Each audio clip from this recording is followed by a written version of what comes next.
ওইটা বড় গুনাহ। আমি ওযু ভাঙলে তেমন কোনো বিপদ হতো না, ওযু ভাঙলে আবার ওযু করতেন, অসুবিধা কি? কিন্তু গুনাহ হয়ে যাবে অন্যের সামনে, এই জন্য যাতে অন্যের সামনে হাঁটুর উপরে রান টান এগুলো দেখা না যায়, এই জন্য ওইটাকে ঢেকে ঢুকে রাখবেন। কিন্তু যদি কোনো কারণে উঠে যায় তাতে ওযু ভাঙবে না, ওযু থাকবে। রাতে গাছের ডাল এবং ফল কাটা যাবে কিনা? গাছের ডাল এটা রাতে কাটা যাবে কিনা? আমাদের গ্রামাঞ্চলে অনেক মা বোন এখনো রাতের বেলায় কোনো ফল ফসল ছিঁড়ে না, বলে যে এটা ছিঁড়লে ক্ষতি হয়, সমস্যা হয়। এগুলো সম্পূর্ণ ভুয়া কথা, ভিত্তিহীন কথা। আপনার যখন দরকার তখন ছিঁড়তে পারেন, সেটা দিনেও হতে পারে, রাতেও হতে পারে। অনেক মা বোনরা এরকম আছে, আমি নিজেও দেখেছি, যে একটা লাউ ছিঁড়ে দিবে, ছেলে ঢাকা যাচ্ছে নিয়ে যাবে, বলে না না রাইতে এখন ছিঁড়া যায় না, একটু সকালে ছিঁড়তে। এগুলো আমাদের মন গড়া মাসালা, কোরআন হাদিসে এরকম কোনো কথা বলে নাই।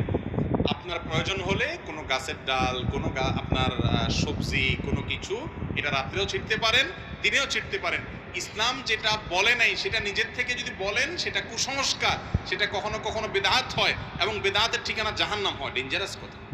আল্লাহ রাসূল যা বলেন নাই সেই কথা মন গড়া বলা যাবে না, দরকার হলে রাতেও ছেড়া যাবে। তবে হ্যাঁ, ডাল বলেন আর গাছের গাছ বলেন, প্রয়োজন ছাড়া কাটা ছেঁড়া করা নিষেধ। একান্ত প্রয়োজন নাই তাও অযথা আপনি বৃক্ষ নিধন করতেছেন, এটা ঠিক না।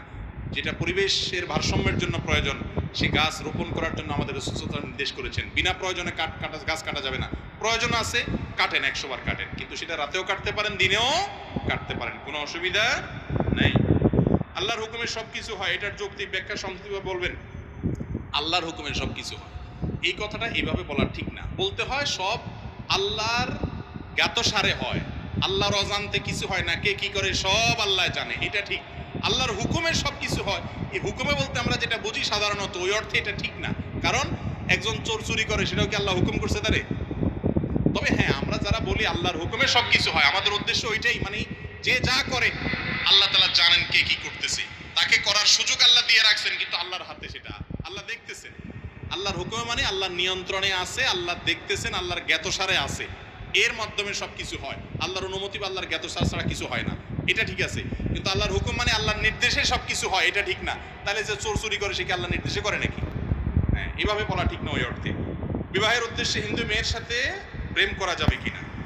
আল্লাহ রাব্বুল আলামিন কোরআনে কারীমে বলেছেন, ওয়ালা আমাতুম মুমিনাতুন খায়রুম মিন মুশরিকাতিন। ঈমানদার নারী সর্বাবস্থায় মুশরিকা নারীর চাইতে উত্তম, শ্রেষ্ঠ। ইসলাম কোন মুশরিকের সাথে বিবাহকে হালাল করে নাই, হারাম রেখেছে। এই জন্য কোন মুশরিকের সাথে বিবাহ বন্ধনে